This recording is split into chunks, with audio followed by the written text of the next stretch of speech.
Gen Z people பெரியாரை பற்றி நிறைய படிக்க ஆரம்பிக்கிறாங்க, அண்ணாவை பற்றி படிக்க ஆரம்பிக்கிறாங்க. என்ன காரணம் இது அப்படின்னு நீங்கள் யோசிச்சிங்கன்னா, அண்ணாவையும் பெரியாரையும் அதிகமாக திட்ட ஆரம்பித்தாங்க இந்த காலகட்டத்தில். எம்ஜிஆர் என்ன செஞ்சாங்க, ஜெயலலிதா என்ன செஞ்சாங்க, கலைஞர் என்ன செஞ்சாங்க, நீங்கள் இதை செய்யல நாங்கள் இதை செஞ்சோம் அப்படின்னு ஒரு பொது வெளியில் வந்து பேசும்போது ஒரு மாசத்துக்குள்ளார இதுக்கான தெளிவு கிடைச்சது. ஐடி செக்டர் அப்படின்னாலே வந்து இங்க நமக்கு டைடல் பார்க் தான் ஞாபகம் வரும். தமிழ்நாட்டை பொறுத்த வரைக்கும் மெயினா மொத்தமாவே சென்னையில இருக்கக்கூடிய அந்த டைடல் பார்க் ஞாபகம் வரும். கலைஞர் பீரியட்ல வந்தது அப்படிங்கிறது எல்லாரும் பரவலா சொல்றாங்க. பட் உண்மையாவே அதுக்கு விதை போட்டவர் கலைஞர் தானா? இந்த இடத்துக்கு யாரு வேலைக்கு வருவாங்க அப்படின்லாம் பேசிக்கிட்டு இருந்தாங்க. OMR அப்படிங்கிற இந்த நம்ம ஐடி காரிடார் டெவலப் ஆகிறதுக்கு அங்க வந்த டைடல் பார்க் ஒரு பெரிய தாக்கம். 2016 to 21 கம்பேர் பண்ணும்போது 21 to 25ல இது ரொம்ப அதிகமாவே இருக்குங்கிறதுனால கூட இந்த வளர்ச்சி அடைஞ்சிருக்கலாம்ல. தமிழ்நாடோட வளர்ச்சி 11.9. இப்ப இதுக்கு என்ன காரணம் நீங்க சொல்லுவீங்க? உலகம் முழுக்க எல்லாம் வளரும் போது தமிழ்நாடும் சேர்ந்து வளர்ந்துச்சு, இதுல என்ன பெரிய விஷயம் அப்படின்னா, உண்மையிலே டபுள் என்ஜின் சர்க்கார்னா இதுதான். டபுள் என்ஜின்னா பட் நம்ம ஸ்டில் May 4th ரிசல்ட் வந்தாதான் அது எப்படி இருக்குன்னு பார்க்க முடியும். பட் இந்த இன்பிட்வீன் கேப்ல எல்லாருமே ஐடி செக்டாரை ஒரு ஓட் பேங்கா பார்க்க ஆரம்பிச்சுட்டாங்களா, அரசியல் கட்சிகளோ இல்ல தலைவர்களோ அப்படின்ற ஒரு கொஸ்டின் இருக்குல்ல. திராவிட இயக்கத்துல பெரியார் தொடங்கி அண்ணா, கலைஞர், இன்னைக்கு முதல்வர் அவர்களும் எல்லாருமே சொல்லிட்டு இருக்கிறது என்ன அப்படின்னா,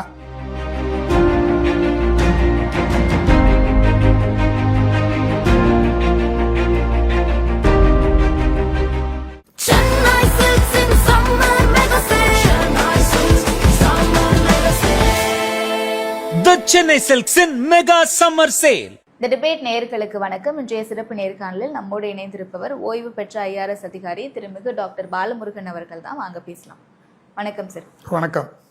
சமீபத்தில் தமிழ்நாடுனுடைய வளர்ச்சி குறித்தும் ஐடி ஊழியர்கள் குறித்தும் சில சர்ச்சைகளை நம்மளால பார்க்க முடியுது. தமிழ்நாடு வளர்ச்சி அடையவே இல்லை மற்ற மாநிலங்களோட கம்பேர் பண்ணும்போது அப்படின்ற விஷயமா இருக்கட்டும், இல்லை ஐடி ஊழியர்களுடைய நிலைப்பாடு, சமீபத்தில் நடந்த இந்த எலெக்ஷன்ஸ் ரிலேட்டடான விஷயங்கள், இது எல்லாமே சர்ச்சையை ஏற்படுத்தியிருக்கு.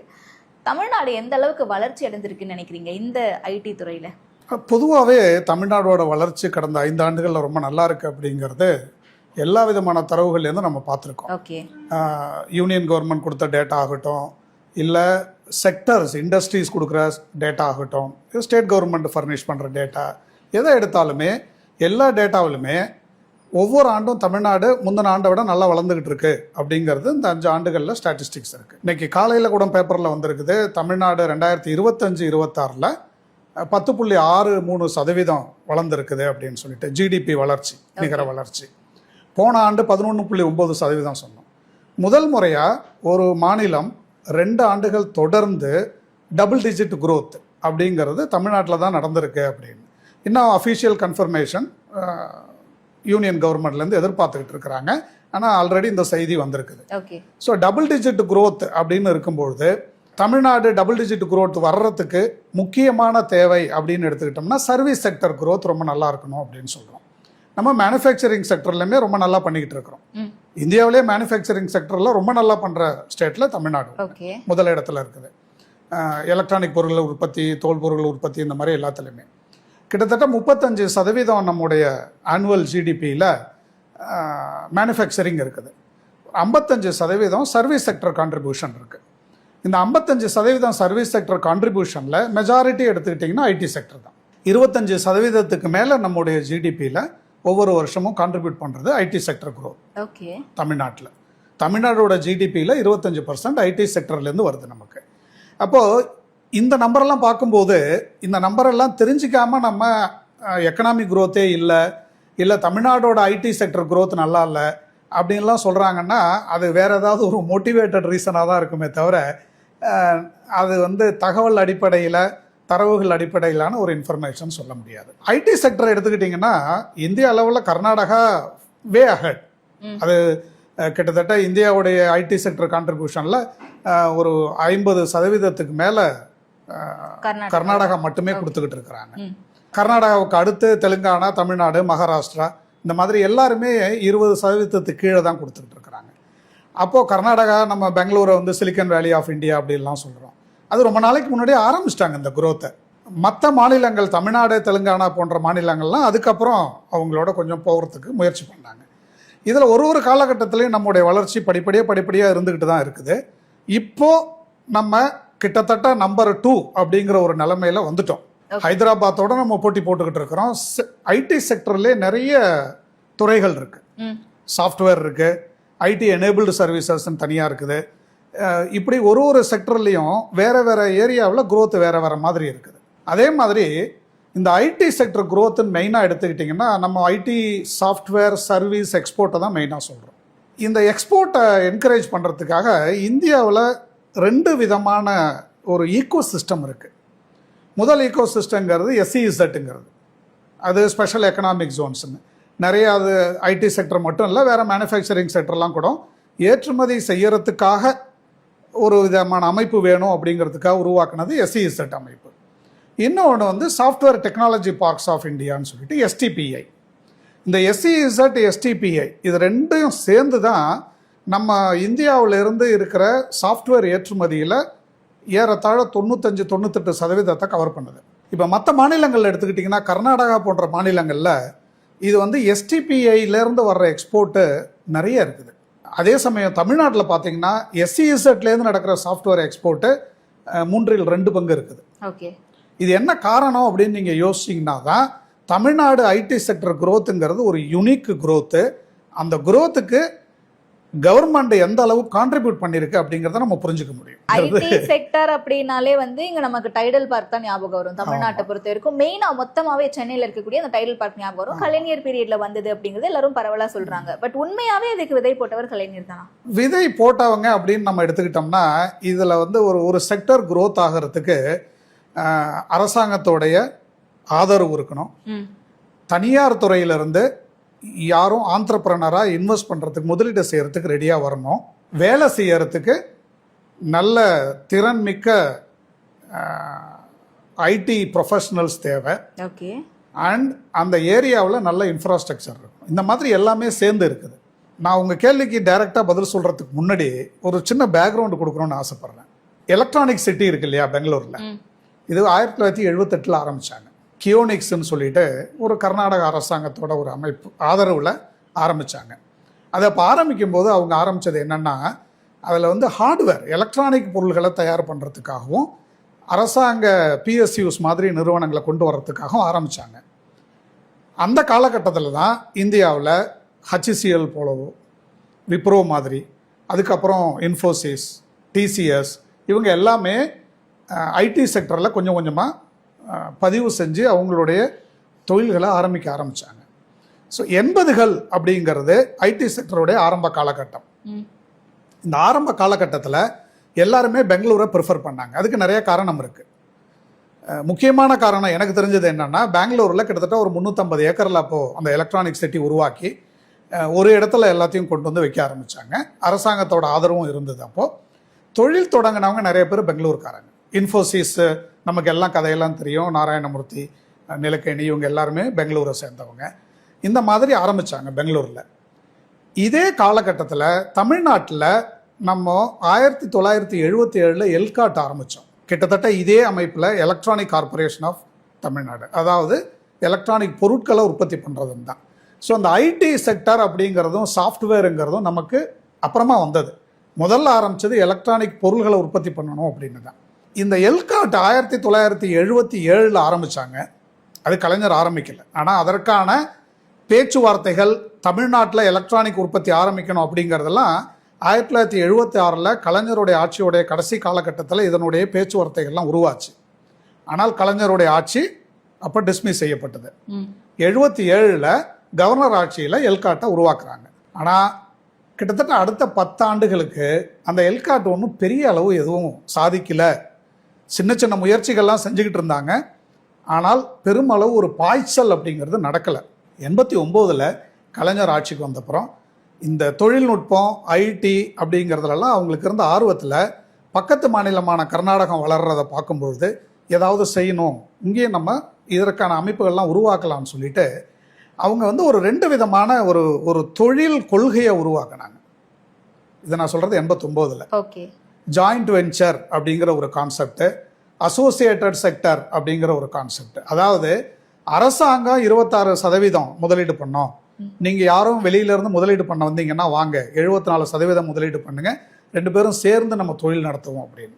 இது எதுக்காக அப்படின்னா ஒரு அரசாங்கத்தோட கமிட்மெண்ட்டை காட்டுறதுக்கு. இது வந்து கலைஞர் உருவாக்குனாரா, கலைஞர் ஐடி செக்டருடைய தந்தையா அப்படிங்கிற அதுக்கெல்லாம் நம்ம அப்புறமா போய்க்கலாம், அது தேவையில்லை. ஒரு அரசாங்கம் அப்படிங்கிறது ஒரு வளர்ந்துகிட்டு இருக்கிற துறையை பார்த்து இந்த துறை தான் நமக்கு எதிர்காலத்தில் எல்லா விதமான வசதிகளையும் உருவாக்க போகுது, நம்ம பொருளாதார வளர்ச்சிக்கு அடித்தளம் அமைக்க போகுது அப்படின்னு ஒரு முன்னோக்கு பார்வையோட சிந்திக்கிற ஒரு அரசியல் தலைமை 89ல் தமிழ்நாட்டில் இருந்துச்சு. ஓகே, ஸோ இப்போ ஏனுடைய வளர்ச்சியை தெரிந்து நம்ம செயல்படுற மாதிரி அப்போ ஐடினுடைய வளர்ச்சியை தெரிந்து செயல்பட்டுருக்காங்க. ஆமாம், துரதிருஷ்டவசமா அந்த ஆட்சி 5 ஆண்டு தொடர முடியல, 2 வருஷத்துலேயே அந்த ஆட்சியை கலைச்சிட்டாங்க.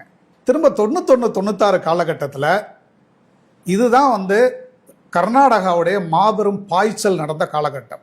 பெங்களூர் சிலிக்கான் வேலின்னு சொன்னது, டெக்சாஸ் இன்ஸ்ட்ருமெண்ட்ல ஆரம்பித்து ஒரு வெளிநாட்டு கம்பெனிகள் எல்லாரும் வந்து அங்கே அவங்களுடைய நிறுவனங்களை உருவாக்க ஆரம்பித்தாங்க.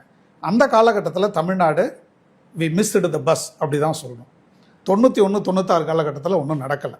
இன்னும் சொல்லப்போனால் ஐடி வளர்ச்சியில் கர்நாடகா ரொம்ப முன்னேறி இருக்கிறதுக்கும் தமிழ்நாடு அதை வந்து போய் பிடிக்கிறதுக்காக படாத பாடுபட்டுக்கிட்டு இருக்கிறதுக்கும் முக்கியமான காரணம் ஐடி வளர்ச்சி இருந்த காலகட்டம் அப்படிங்கிறத விட ஐடி வளர்ச்சியில் இருந்த தொய்வு எந்த காலகட்டம் அப்படின்னு நம்ம பார்க்கறது ரொம்ப முக்கியம். 91-96 பெருமளவு தமிழ்நாட்டில் ஐடி தொழில்கள் வளரல. 96 திராவிட முன்னேற்ற கழக ஆட்சி திரும்ப வந்த பிறகு 97 ஒரு ஐடி பாலிசி அப்படின்னு ஒரு ஐடி கொள்கையை உருவாக்குறாங்க. கர்நாடக அரசுமே 97 தான் அந்த ஐடி கொள்கையை உருவாக்குறாங்க. அப்படின்னா பாருங்க, கர்நாடகாவில் ஐடி செக்டர் வளர ஆரம்பித்து ஒரு 7-8 ஆண்டுகள் கழித்து தான் அந்த அரசாங்கம் அந்த தொழில் நல்ல முறையில் வளரும், பெங்களூரில் நல்ல வாய்ப்பு இருக்குன்னு நினச்சிக்கிட்டு அரசாங்கத்துடைய முதல் ஐடி பாலிசி உருவானது 97 கர்நாடகாவில். அந்த ஐடி பெருமளவு வளர்கிறதுக்கு முன்னாடியே வளர்க்கணுங்கிறதுக்காக 97 ஐடி பாலிசியை கலைஞர் உருவாக்குனாங்க தமிழ்நாட்டில். எதுக்காக நான் இதை சொல்ல வரேன்னா, ஒரு தொழில் வளர்ந்த பிறகு அரசாங்கம் ஆமாம் இதில் வாய்ப்பு இருக்குன்னு நினச்சிக்கிட்டு அந்த தொழிலை வந்து இன்னும் பரப்புறதுக்கு பதில் இந்த தொழில் நம்ம மாநிலத்தில் வளரணும் அப்படின்னு ஒரு முன்னோக்கு பார்வையோடு பார்க்குறாங்க இல்லையா. இது வந்து கலைஞர் 97 திரும்ப பண்ணார், ஐடி பாலிசி கொண்டு வந்தார். 97-2000 காலகட்டத்தில் தான் இந்த பிளாகர்ஸுங்கிற கான்செப்ட் ரொம்ப பெருசாக வளர்ந்தது. ஓகே, பிளாகிங்னா மைக்ரோ பிளாகிங், இந்த வெப்சைட்டில் நம்ம பிளாக் எழுதுறது இதெல்லாம். அப்போது உலகம் முழுக்க பரவி இருந்த தமிழர்கள் எல்லாரும் தமிழில் கம்ப்யூட்டரில் டைப் பண்ணணும் அப்படின்னு மலேசியாவில் இருந்த முரசு நெடுமாறனில் ஆரம்பித்து ஐரோப்பாவில், தென்கொரியாவில், அமெரிக்காவில், சுவிட்சர்லாந்தில் எல்லா இடங்கள்ல இருந்தும் உலகெங்கிலும் இருந்த தமிழர்கள் தமிழில் தட்டச்சு பண்ணணும், தமிழில் கம்ப்யூட்டரில் எழுதணும் அப்படிங்கிற ஆர்வத்தில் நிறைய உருவாக்குனாங்க. இது எங்கே கொண்டு போய் விட்டுடுச்சுன்னா, அந்த ஃபாண்ட்டுன்னு சொல்கிறோம் இல்லையா, இப்போ ஃபாண்ட்டு தமிழில் இப்போ எல்லாமே நம்ம மைக்ரோசாஃப்ட் விண்டோஸ் எல்லாத்துலேயுமே வந்துருச்சு. அப்போல்லாம் இதுக்கு வழி கிடையாது. அப்போ இதுக்குன்னு தனியாக ஒரு சாஃப்ட்வேர், நான் சொல்கிறது வந்து 30 ஆண்டுகள் 25 ஆண்டுகளுக்கு முன்னாடி, அப்போல்லாம் வந்து அதுக்குன்னு தனியாக ஒரு சாஃப்ட்வேர், அதை நம்ம இன்ஸ்டால் பண்ணி அதுக்கப்புறம் கீபோர்டை மாற்றி டைப் பண்ணால் தான் கொஞ்சம் கொஞ்சமாக வரும். இதில் என்ன ஆயிடுச்சுன்னா, ஒவ்வொரு நாட்டில் இருக்கிற தமிழர்களும் அவங்களுக்கு வசதியான மாதிரி ஒரு கீபோர்டு ஃபார்மேட்டை டெம்ப்ளேட்டை க்ரியேட் பண்ண ஆரம்பித்தாங்க. இப்போது நான்லாம் தமிழில் டைப் பண்ணும்போது கிட்டத்தட்ட 20 விதமான கீபோர்டு ஃபார்மேட்டை வச்சு டைப் பண்ணியிருக்கிறேன். ஓகே, இதை எல்லாத்தையும் ஒன்றா ஒருங்கிணைச்சு 1999 தமிழ்நெட் 99 அப்படின்னு ஒரு ஸ்டாண்டர்டைஸ்டு தமிழ் கீபோர்டு ஃபார்மேட் கொண்டு வந்ததும் திராவிட முன்னேற்ற கழக ஆட்சியில். இந்த ஒரு ஈகோ சிஸ்டம் டெவலப் பண்ணுறோம் இல்லைங்களா, அது ரொம்ப முக்கியம். அந்த ஈகோ சிஸ்டத்தை 89 கொண்டு வரணும்னு கலைஞர் முயற்சி செஞ்சாங்க. 96-2001 காலகட்டத்தில் கொண்டு வந்தாங்க இதை. அப்போது 2001க்கு அப்புறம் தமிழ் இந்திய மொழிகளிலே அதிகமாக இன்டர்நெட்டில் கண்டென்ட் டெவலப் ஆன மொழி தமிழ் தான். இப்போது அவ்வளோக்கான எல்லாரும் எழுதுனாங்க, எழுதி தள்ளுனாங்க, நிறைய குவிச்சாங்க. 2005, 6, 7, 8 காலகட்டத்திலலாம் தமிழ் பிளாகிங் அப்படிங்கிறது, தமிழ் மனம்னு ஒரு வள திரட்டின்னு கூட ஒன்று உருவாக்குனாங்க நண்பர்கள்லாம் சேர்ந்து. இந்த மாதிரி திறமை அதிகமாக இருக்கிற ஒரு இடத்துல அந்த திறமையை பயன்படுத்துறதுக்கான ஒரு ஈகோ சிஸ்டம் டெவலப் பண்ணணும் இல்லைங்களா. அந்த ஈகோ சிஸ்டத்தை கலைஞர் டெவலப் பண்ணி கொடுத்தார். 2001 வரலையும் இதை பண்ணாங்க.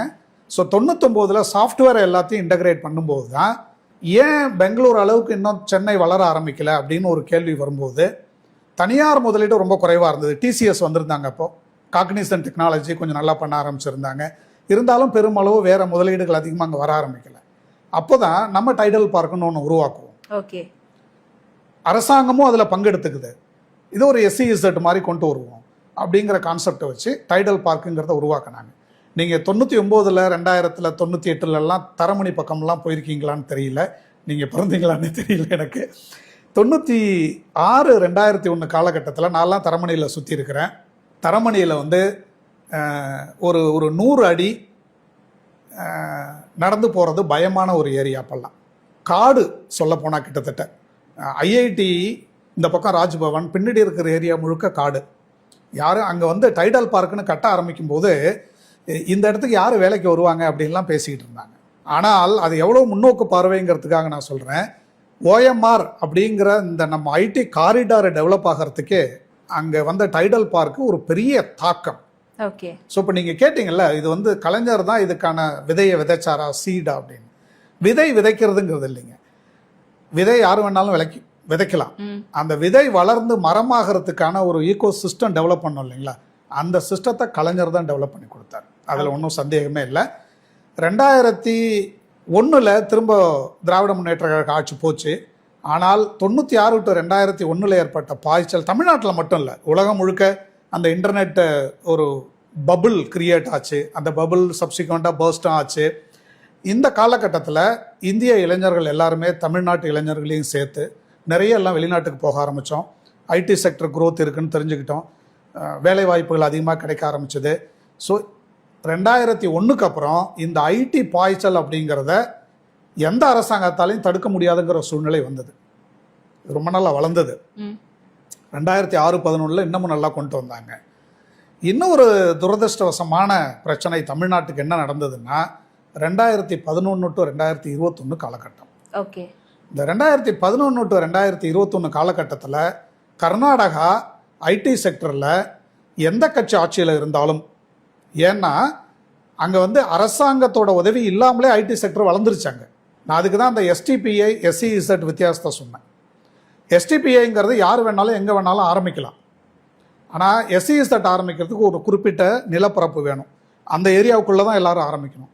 அப்போது மாநில அரசோடைய ஆதரவு இல்லாமல் SEZ ஆரம்பிக்க முடியாது.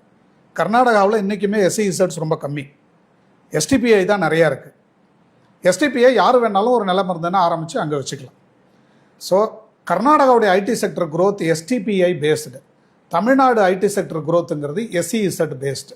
இந்த SEZகளை உருவாக்குறதுக்கு எல்காட்டு நிறைய துணை புரிஞ்சுது. 8 SEZ தமிழ்நாட்டில் எல்காட்டோட SEZ இப்போ இருக்குது. 2006-11 காலகட்டத்தில் சென்னை மட்டும் இருக்க வேண்டாம், அது இன்னொரு முன்னோக்கு திட்டம்.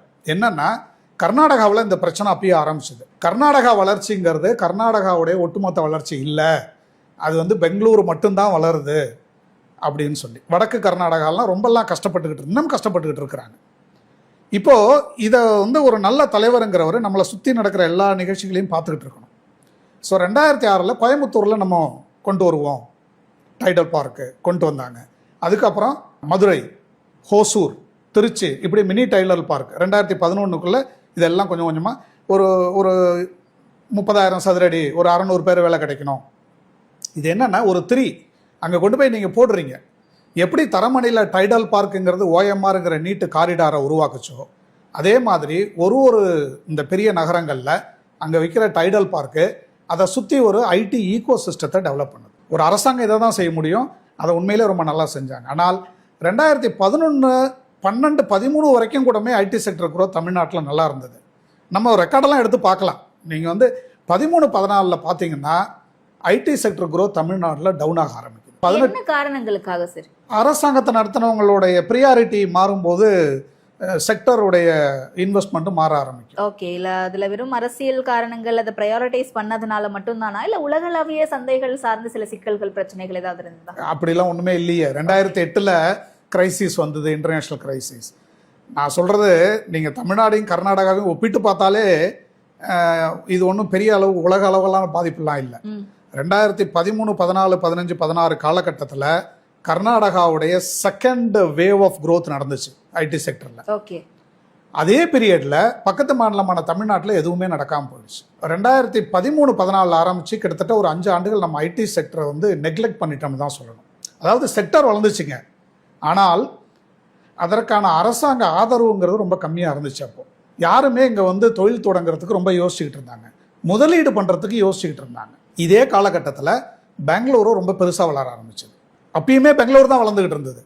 அவங்க தமிழ்நாடுல மற்ற நகரங்களில் இருக்கிற வளர்ச்சியை பார்க்க ஆரம்பிக்கும் போதும், இல்லை பெங்களூர் வந்து டிராஃபிக் சிக்னலில் போக்குவரத்தில் ஆரம்பித்து எல்லா வகையிலையும் அதனுடைய அளவுக்கு மீறி பெருசாக வளர ஆரம்பிக்குதுங்கிறதுனாலே தான் இப்போ தான் கடந்த 4-5 ஆண்டுகளாக தான் கர்நாடகாவில் நம்ம ஏன் மைசூருக்கு போகக்கூடாது, மங்களூருக்கு போகக்கூடாது, வேறு இடங்களுக்கு தாவண்கரே போகக்கூடாது, ஹுபாலி போகக்கூடாது அப்படின்லாம் பேச ஆரம்பிக்கிறாங்க. இன்ஃபோசிஸ் மைசூருக்கு போகும்போது முதல் முறையாக அங்கே மைசூர்லலாம் போய் ஐடி செக்டர் நடத்த முடியுமான்னு கர்நாடகாவிலே நிறைய பேர் கேள்வி கேட்டுக்கிட்டு இருந்தாங்க. இப்படி இந்த கடந்த 10 ஆண்டுகளில் நடக்கும்பொழுது தமிழ்நாடு ஐடி செக்டரை புறக்கணிச்சிருச்சுன்னு தான் நான் சொல்லுவேன். அது வந்து ஒரு ஒரு ஒரு நண்பர் கூட எழுதியிருந்தார், it was a decade of doom அப்படின்னு. ஐ வுட் சே அது எந்த அளவு முழுக்க நம்ம வந்து டூம்னு சொல்லி சொல்ல வேண்டியதில்லை. ஏன்னா நம்ம நிறைய கம்ப்யூட்டர் என்ஜினியர்ஸ் அந்த பீரியடில் உருவாக்கணும். மேன் பவர் ரிசோர்ஸ் தமிழ்நாட்டில் ஐடி செக்டரில் நல்லா வளர்ந்துச்சு. எல்லா என்ஜினியரிங் காலேஜ்லேயும் ஐடி ரிலேட்டட் டிசிப்ளின் தான் நிறைய வளர ஆரம்பிச்சுது. என்ன ஒன்றுன்னா, இந்த இளைஞர்கள் படித்தவங்க எல்லாருமே வேலைக்காக பெங்களூருக்கு தான் போக ஆரம்பித்தாங்க இல்லையா? 2010 to 20, 15 காலகட்டத்தில் பார்த்தீங்கன்னா, சென்னையிலேருந்து நான் அப்போல்லாம் பெங்களூரில் இருந்தேன், அதனால் நான் இந்த வளர்ச்சியெல்லாம் நேரடியாக பார்த்துருக்குறேன். வெள்ளிக்கிழமை சாயந்தரம் ஒவ்வொரு வாரமும் பெங்களூர்லேருந்து சென்னை வர்றதுக்கு பஸ்ஸில் டிக்கெட் கிடைக்காதுங்க. அதே மாதிரி ஞாயிற்றுக்கிழமை நைட்டு சென்னையிலேருந்து பெங்களூர் போகிறதுக்கு பஸ்ஸில் டிக்கெட் கிடைக்காது. என்னென்னா, என்டையர் ஹியூமன் ரிசோர்ஸ் நம்மள்ட்ட இருந்தது, பட் கம்ப்ளீட் ஐடி செக்டர் பெங்களூரில் இருந்தது. ஓகே. ஸோ தமிழ்நாட்டு என்ஜினியரிங் இது 2011, 12 அதுக்கு முன்னாடி ஆரம்பிச்சிருச்சாங்க. ஆனால் நம்ம அந்த அந்த ரிசோர்ஸஸை தமிழ்நாட்டில் ஏன் பயன்படுத்திக்க கூடாதுன்னு சொல்லி தான் கோயம்புத்தூர், திருச்சி, மதுரை, ஹொசூர் போன்ற இடங்களில் டைடல் பார்க்லாம் உருவாக்க ஆரம்பித்தோம்.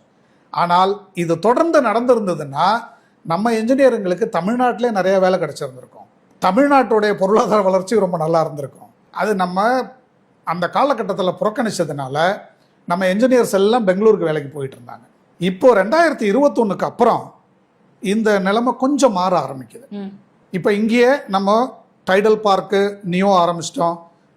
சின்ன சின்ன இடங்களில் வந்து ஐடி செக்டர் குரோத்துக்கு தேவையானது எல்லாத்தையும் கிட்டத்தட்ட எல்லா மாவட்டங்கள்லேயும் ஏதாவது ஒரு ஐடி ரிலேட்டட் ஒரு இண்டஸ்ட்ரி ஆரம்பிக்கிறதுக்கான வாய்ப்புகள் எல்லாம் உருவாக்கி கொடுக்குறோம்.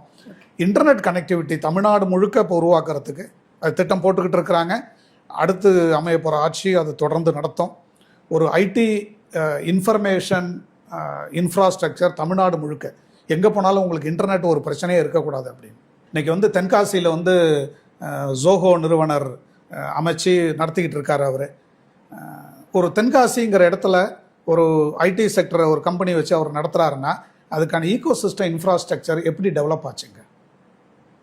நீங்கள் வந்து நான் சொன்ன 4 விஷயங்களில், அதாவது ஐடி இன்ஃப்ராஸ்ட்ரக்சர் டெவலப் பண்ணுறதுக்கான ப்ரைவேட் பிளேயர்ஸ் இருக்கணும், அதை சப்போர்ட் பண்ணுறதுக்கான கவர்மெண்ட் இருக்கணும், அங்கே வேலை செய்கிறதுக்கான ஹியூமன் ரிசோர்ஸஸ் இருக்கணும், இதுக்கான ஒரு மார்க்கெட் வேணும்.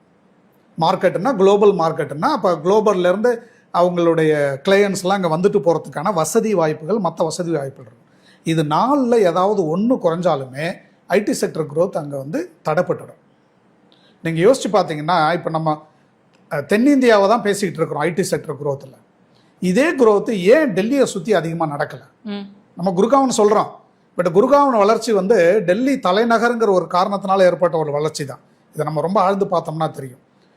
ஒருவேளை டெல்லி தலைநகராக, இந்தியாவுடைய தலைநகராக இல்லாத பட்சத்தில் குர்காவன் இந்த அளவு வளர்ந்துருக்குமா அப்படின்னா அது ஒரு டிபேட் பண்ண வேண்டிய ஒரு இஷ்யூ. அதை விட்டு பார்த்தீங்கன்னா வேறு மற்ற இடங்களில் ஏன் வளர முடியல? இப்போ குஜராத்தில் ஏன் ஐடி இண்டஸ்ட்ரி வளரல?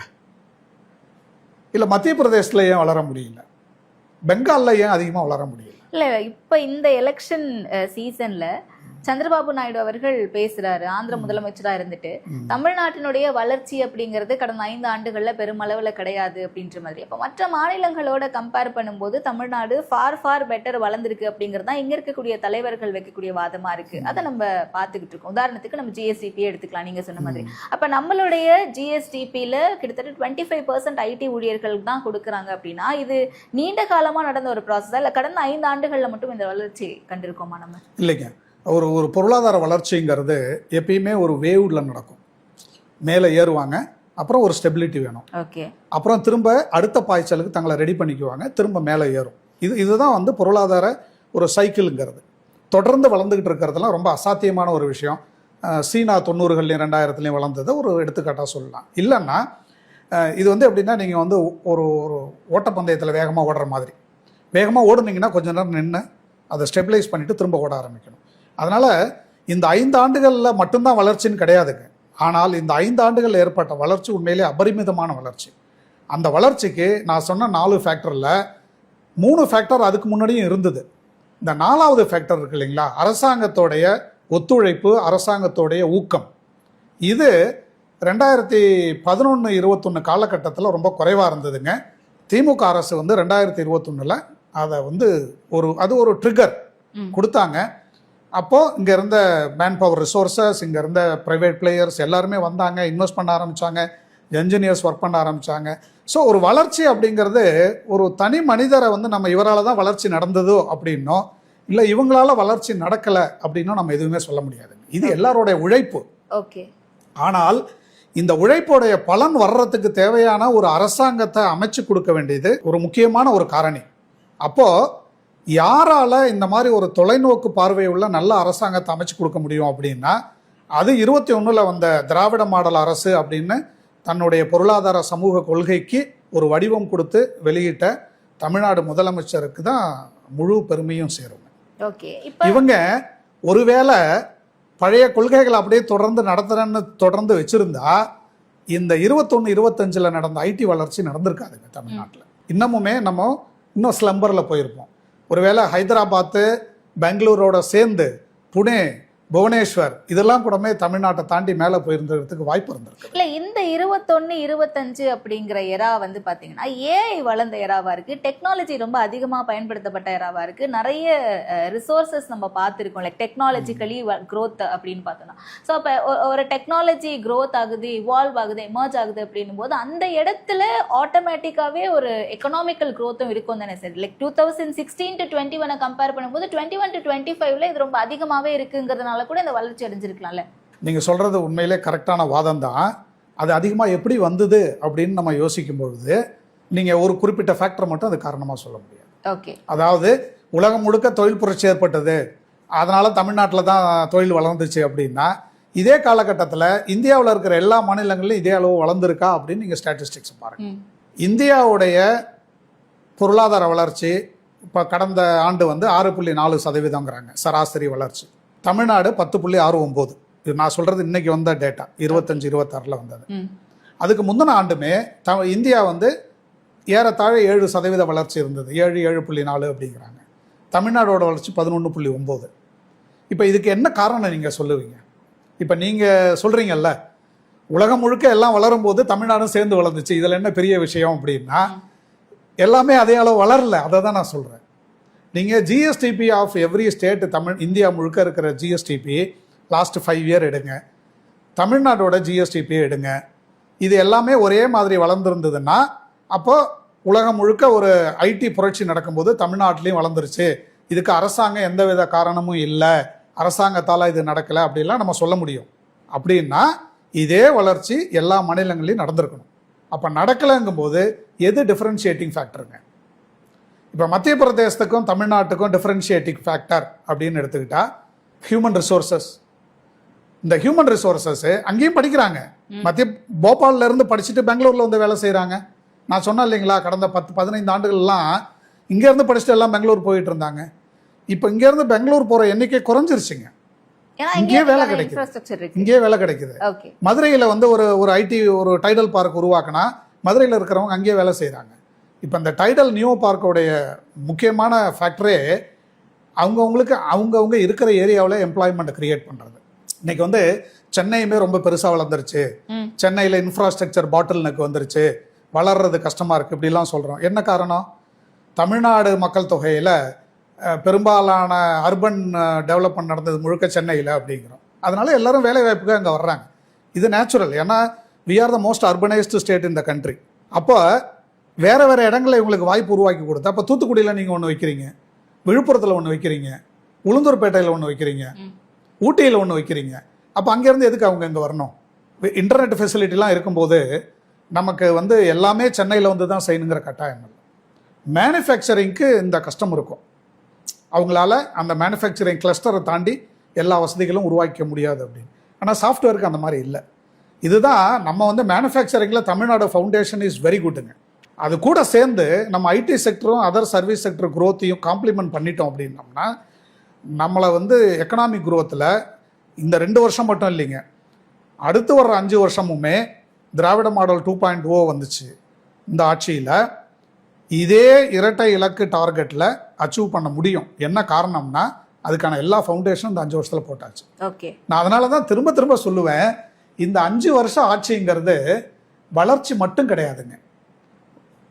இந்த நிகழ்கால வளர்ச்சியும் தாண்டி அடுத்து எதிர்கால வளர்ச்சிக்கான எல்லா ஃபவுண்டேஷனும் இப்போ போட்டு வச்சிருக்குது. இது வந்து உண்மையிலே டபுள் என்ஜின் சர்க்கார்னா இதுதான். டபுள் என்ஜின்னா சென்ட்ரல் கவர்மெண்ட்டும் ஸ்டேட் கவர்மெண்ட்டும் ஒரே பார்ட்டி இருக்கிற டபுள் என்ஜின் கிடையாது. நான் டபுள் என்ஜின் சொல்றது இன்னைக்கு தேவையவும் நிறைவேற்றிக்கிற, நாளைக்கு தேவையையும் எதிர்பார்த்து அதற்கான அடித்தளங்களும் இட்டுக்கிற ஒரு. So this is engine for present as well as engine for future. இதுதான் டபுள் என்ஜின். புரியுது. நான் நிறைவான ஒரு கேள்வி கேட்குறேன். லைக் இது எலெக்ஷன் சீசன், நான் ஆல்ரெடி மென்ஷன் பண்ண மாதிரி, அண்ட் 2.0 திராவிடியன் மாடல் கவர்மெண்ட் வரும் அப்படின்னு நீங்கள் சொல்கிறீங்க. பட் நம்ம ஸ்டில் May 4th ரிசல்ட் வந்தால் தான் அது எப்படி இருக்குன்னு பார்க்க முடியும். பட் இந்த இன்பிட்வீன் கேப்பில் எல்லாருமே ஐடி செக்டாரை ஒரு ஓட் பேங்காக பார்க்க ஆரம்பிச்சிட்டாங்களா, அரசியல் கட்சிகளோ இல்லை தலைவர்களோ அப்படின்ற ஒரு கொஸ்டின் இருக்குல்ல. இன்னைக்கு வாதமே அது அப்படி தானே போய்கிட்டு இருக்கு. என்ன கேட்டால் அப்படி தேவையில்லைங்க. என்ன காரணம்னா முதல்ல ஓட் பேங்க் பாலிட்டிக்ஸ் அப்படிங்கிறதுல எனக்கு நம்பிக்கை இல்லைங்க. ஏன்னா நீங்கள் இந்த மொமெண்ட் ஓட் பேங்க் பாலிட்டிக்ஸ் அப்படின்னா வாக்களிக்கிற மக்களுடைய அறிவுத்திறனை நம்ம ரொம்ப குறைச்சி மதிப்பிடுறோம்னு அர்த்தம். நீங்கள் வந்து என்னை எதையாவது பேசி ஏதாவது ஒரு வகையில் நான் இந்த கட்சிக்கு ஓட்டு போட வைக்க முடியும்னு நீங்கள் நம்புறீங்க அப்படின்னா, அதுவும் தமிழ்நாடு மாதிரி ஒரு வளர்ச்சி பெற்றுக்கிட்டு இருக்கிற ஒரு மாநிலத்தில், கல்வி அறிவு அதிகமாக இருக்கிற ஒரு மாநிலத்தில் எந்த ஒரு வாக்காளரும் சுயமாக சிந்திக்காமல் அடுத்தவங்க சொல்கிறத கேட்டு ஓட்டு போடுவாங்க அப்படின்னு நம்ம எதிர்பார்க்குறோம்னா இந்த வாக்காளர்களுடைய மனநிலைமை ரொம்ப குறைச்சி மதிப்பிடுறோம்னு அர்த்தம். நான் அதுக்கு தயாராக இல்லைங்க. ஒரே ஒரு பிரச்சனை நான் இதில் என்ன பார்க்குறேன் அப்படின்னா, ஐடி செக்டார்னு இல்லைங்க, சோஷியல் மீடியா அப்படின்னு வேணால் பார்க்கலாம். சோஷியல் மீடியாவுடைய ரீச் ரொம்ப நிறையா இருக்கிறதுனால அந்த சோஷியல் மீடியா ஒரு டபுள் எட்ஜ்டு ஸ்வார்டு. அதை வச்சு நல்ல விஷயங்களும் செய்ய முடியும், நிறைய கெடுதலும் செய்ய முடியும். யார் கையில் அந்த மீடியா இருக்குது அப்படிங்கிறத பொறுத்து இருக்குது. இந்த சோஷியல் மீடியா வந்து தவறான கையில் போய் சேர்ந்தது அப்படின்னா மக்களை பயமுறுத்தலாம், பேனிக் உண்டாக்கலாம், மக்களை ஒரு கற்பனை உலகுக்கு அழைச்சிட்டு போகலாம், ஒரு யூட்டோப்பியன் சொசைட்டியை நீங்கள் எல்லாம் வரப்போகிறீங்க இப்படிலாம் சொல்லி எல்லாத்தையும் பண்ண முடியும். பட்டு இதெல்லாம் எவ்வளோ நாளைக்கு யாராலையும் செய்ய முடியும்? யாராலையும் ரொம்ப நாள்லாம் செய்ய முடியாதுங்க. கேள்வி கேளுங்க அப்படின்னு ஆரம்பித்த ஒரு சமுதாயம் இது.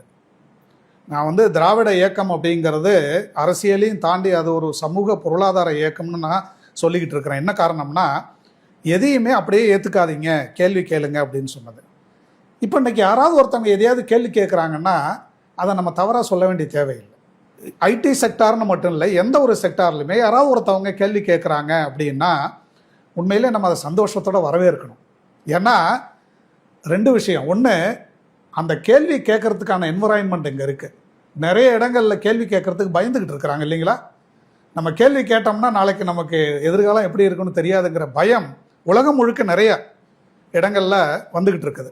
அந்த பயம் இல்லாமல் இங்கே கேள்வி கேட்க முடியுது. அந்த மாதிரியான ஒரு ஈகோ சிஸ்டம் இருக்குது, அதுக்கு சந்தோஷப்படணும். செகண்டு, அந்த மாதிரியான ஈகோ சிஸ்டத்தை பயன்படுத்திக்கிற வாக்காளர்கள் இருக்காங்க இல்லைங்களா? இவங்க வந்து எங்களை இந்த மாதிரி நீங்கள் பேசக்கூடாது அப்படின்னு ஒரு செக்ஷன் ஆஃப் பீப்புள், ஒரு செக்டர் ஆஃப் பீப்புள் வந்து சொல்கிறாங்க அப்படின்னா அது உண்மையிலே ரொம்ப ஒரு மகிழ்ச்சிக்குரிய விஷயம் எனக்கு. ஏன்னா வாய்ஸ் அப்படிங்கிறது ஜனநாயகத்தில் ஒரு முக்கியமான ஒரு விஷயம். குரல் கொடுத்தல் அப்படிங்கிறது, நம்ம குரலை எழுப்புறதுக்கு பயம் இல்லாமல் தைரியத்தோட குரல் எழுப்புறதுக்கான என்விரான்மெண்ட் இருந்தாலே இட் இஸ் ஏ டெமோக்ரஸி. அந்த என்விரான்மெண்ட்டில் குரல் எழுப்புறாங்கன்னா அந்த ஜனங்கள்லாம் உண்மையிலே ப்ராப்பர்லி டெமோக்ரட்டைஸ்டு பீப்புள். ஒரு சில சதவீத மக்களுக்கு அந்த மக்களாட்சிங்கிறத பற்றி ஒரு புரிதல் பெரும்பாலும் இல்லாமல் இருக்கலாம். இது வந்து திராவிட இயக்கத்தில் பெரியாரை தொடங்கி அண்ணா, கலைஞர், இன்னைக்கு முதல்வர் அவர்களையும் எல்லாருமே சொல்லிக்கிட்டு இருக்கிறது என்ன அப்படின்னா, கேள்வி எழுப்புவதில் எந்த தவறும் இல்லை, அதற்கான விடையை கொடுக்க வேண்டியது நாங்கள் ஆளுங்கட்சியாக இருந்தாலும் நாங்கள் எதிர்கட்சியாக இருந்தாலும் கடமை அரசியலில் இருக்கிற எல்லாருக்கும் உண்டு. அரசியல் அப்படிங்கிறத ஆளுங்கட்சி எதிர்கட்சின்னு பிரித்து பார்க்க வேண்டாம். மொத்த அரசியல் சமூகத்திற்கும் பொது சமூகத்திற்கு பதில் சொல்ல வேண்டிய கடமை இருக்குது. அப்போ கேள்வி கேட்குறாங்கன்னா அதை நம்ம வந்து என்கரேஜ் பண்ணணும், அதில் தப்பே இல்லை. ஆனால் கேள்வி கேட்பதற்கு முன், ஏன்னா நம்ம சொல்லுவோம் பதில் சொல்கிறது ரொம்ப ஈஸி, கேள்வி கேட்குறது தான் கஷ்டம்னு சொல்லுவோம். அது உண்மையும் கூட இல்லையா? ஸோ சரியான கேள்வியை கேட்க கற்றுக்கணும். கேள்வி கேட்கறதுக்கு நிறையா படிக்கணும். நம்ம கேட்குற கேள்வி சரியான கேள்வியானு நம்மளே கேட்டு பார்த்துக்கணும். நம்மள்கிட்ட ஒரு ஃபோன் இருக்குது, ஒரு சோஷியல் மீடியா அக்கௌண்ட் இருக்குது அப்படிங்கிறதுனால என்ன வேணாலும் நம்ம பேசிட முடியாது. ஆனால் இந்த பொறுப்பு வர்றதுக்கு கொஞ்சம் நாள் ஆகும். இது வந்து ஒரு வளர்ச்சி காலகட்டம், ஒரு டிரான்சியன்ட் பீரியடு. இந்த டிரான்சியன்ட் பீரியடில் நிறைய நமக்கு வந்து டூல்ஸ் கிடைக்கும் பொழுது அந்த டூல்ஸை யூஸ் பண்ணி மிஸ்யூஸ் பண்ணி எல்லாம் தான் பண்ணுவோம்.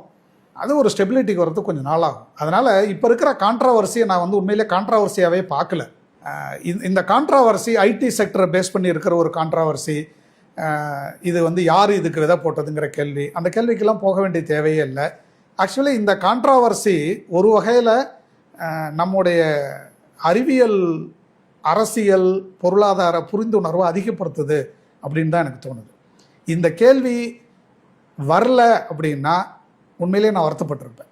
ஏன்னா யாராவது எதையாவது ஒருத்தவங்களை திட்டிட்டு அவங்க தலையை குனிஞ்சிட்டு போயிட்டாங்க அப்படின்னா அங்கே உண்மையான சுதந்திரமான நாடு இல்லை அது. அப்போ ஒரு கான்ட்ராவர்சி கிரியேட் ஆனது சரியாக தப்பா அப்படிங்கிற கேள்விக்கெல்லாம் நான் போக விரும்பல. ஆனால் அந்த கான்ட்ராவர்சி வந்து ஒரு டாக்கிங் பாயிண்ட்டாக மாறுறது அப்படிங்கிறது it is good for Tamil society. 2014 வரைக்கும் தமிழ்நாட்டில் பெரியாரை பற்றியோ அண்ணாவை பற்றியோ அதிகம் படித்தவர்கள் எவ்வளவு அப்படின்னு ஒரு சர்வே நடத்தி 2014க்கு அப்புறம் எவ்வளவு அப்படின்னு ஒரு சர்வே நடத்தி பார்த்தோம்னா 2014க்கு அப்புறம் இந்த ஜென்சி பீப்புள் பெரியாரை பற்றி நிறையா படிக்க ஆரம்பிக்கிறாங்க, அண்ணாவை பற்றி படிக்க ஆரம்பிக்கிறாங்க. தமிழ்நாட்டில் மட்டும் இல்லை, தமிழ்நாடு அரசியலையும் தமிழ்நாடு சமூகத்தையும் ஃபாலோ பண்ணுற எல்லாருமே இந்தியா முழுக்க இருந்தால் உலகம் முழுக்க இருந்தோ படிக்கிறாங்க. என்ன காரணம் இது அப்படின்னு நீங்கள் யோசிச்சிங்கன்னா, அண்ணாவையும் பெரியாரையும் அதிகமாக திட்ட ஆரம்பித்தாங்க இந்த காலகட்டத்தில். அதுக்கு முன்னாடி அவ்வளோவா திட்டலை. ஸோ நீங்கள் ஒருத்தவங்களை திட்டும்போது அதுக்கு எதிர்ப்பு குரல் வரும்பொழுது மக்கள் எல்லாரும் அது என்ன அப்படின்னு படிக்க ஆரம்பிக்கும் பொழுது தான் நமக்கு உண்மையான அறிவு மேம்படும். வள்ளுவர் சொன்ன மாதிரி மெய்ப்பொருள் காண்பது அறிவுன்னு சொன்னார்.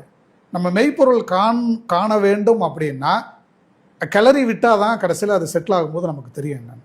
அதனால் அந்த வகையில் ஐடி செக்டர் தமிழ்நாட்டில் எப்படி வளர்ந்தது அப்படிங்கிற ஒரு அது கான்ட்ராவர்சின்னு சொல்கிறதா இல்லாட்டி ஒரு சோஷியல் மீடியா பர்ஸ்ட்டுன்னு சொல்கிறதா, இந்த கேள்வி இந்த சமயத்தில் வந்தது நல்லது.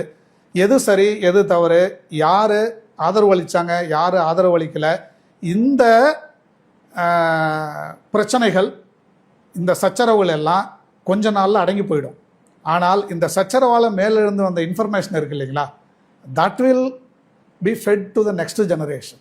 ஸோ தகவல்கள் மறைஞ்சு போகாமல் நமக்கு முன்னோர்கள் செஞ்ச உழைப்புகள் எதுவும், அந்த 75 ஆண்டு காலத்தில் என்ன தமிழ்நாடு செஞ்சிருச்சு, 60 ஆண்டு காலத்தில் என்ன தமிழ்நாடு செஞ்சிருச்சுன்னு கேள்வி கேட்க ஆரம்பிக்கும் போது தான் 60 ஆண்டில் தமிழ்நாடு என்ன செஞ்சுதுங்கிறது வெளில வர ஆரம்பிக்குது. இல்லாட்டி எனக்கு இந்த பயம்லாம் இருந்ததுங்க ஒரு 5-6 ஆண்டுகளுக்கு முன்பு. ஏன்னா நாங்கள் வளர்ந்த காலகட்டம் வேறு தமிழ்நாட்டில். நான் என்னுடைய வாழ்க்கையில் கிட்டத்தட்ட 15 ஆண்டுகள் கர்நாடகாவில் செலவு பண்ணியிருக்கேன். அப்போ எனக்கு தோணும், நம்ம வளர்ந்த தமிழ்நாடு வேறு மாதிரியாக வளர்ந்தது, இப்போ வளர்கிற தமிழ்நாடு கொஞ்சம் திசை மாறி போகிற மாதிரி இருக்கே, இளைஞர் சமுதாயம் கொஞ்சம் செல்ஃபிஷாக இருக்காங்களோ அப்படின்னு எனக்கு ஒரு டவுட் இருந்தது. ஆனால் இந்த எல்லாத்தையும் இப்போ தேடி தேடி இவங்க எல்லாம் படிக்க ஆரம்பிக்கும்போது முதல்ல அவங்க ஆரம்பிக்கும் போது அவங்க சொல்கிற தகவல்கள் தவறாக இருக்கலாம். ஏன்னா அவங்களாம் சோஷியல் மீடியா இன்ஃப்ளூயன்ஸில் அதில் என்ன கிடைக்குதோ அதை வச்சு பேச ஆரம்பிப்பாங்க.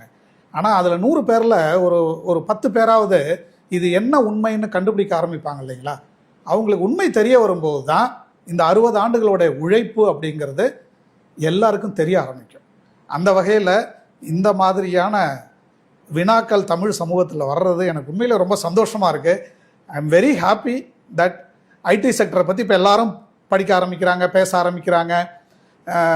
அண்ணா திராவிட முன்னேற்ற கழகம் என்ன செஞ்சுது, திராவிட முன்னேற்ற கழகம் என்ன செஞ்சுது, எம்ஜிஆர் என்ன செஞ்சாங்க, ஜெயலலிதா என்ன செஞ்சாங்க, கலைஞர் என்ன செஞ்சாங்க, இதெல்லாம் பேசுறது தானே, அதுதான் நமக்கு தேவை.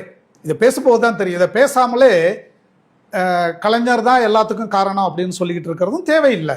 இல்லை ஜெயலலிதா தான் எல்லாத்தையும் கொண்டு வந்தாங்க அப்படின்னு ஒரு தரப்பார நம்பிக்கிட்டு இருக்கிறதும், எம்ஜிஆர் தான் எல்லாத்தையும் செஞ்சாருன்னு இன்னொரு தரப்பார நம்பிக்கிட்டு இருக்கிறதும், அவங்களுடைய எண்ணத்தோட அவங்கவுங்க வாழ்ந்துட்டு இருக்கிறத விட எல்லாரும் வந்து நீங்கள் இதை செய்யலை, நாங்கள் இதை செஞ்சோம் அப்படின்னு ஒரு புதுவெளியில் வந்து பேசும்போது ஒரு மாசத்துக்குள்ளார இதுக்கான தெளிவு கிடைச்சிடும். நிச்சயமா ஒரு குட் காஸ்க்காக இப்படியான ஒரு டிபேட் ஹெல்தியான ஒரு டிபேட்டா நடக்கிறது அப்படிங்கிறது ஒரு நல்ல சமூகத்தை உருவாக்கும் அப்படின்னு நம்புவோம். நீங்களும் தெளிவான விளக்கங்களை ஹிஸ்டாரிக்கலாகவும் சொன்னீங்க, லைக் எக்கனாமிக்கல் growth வைஸாகவும் சொன்னீங்க sir. Thank you so much for your time.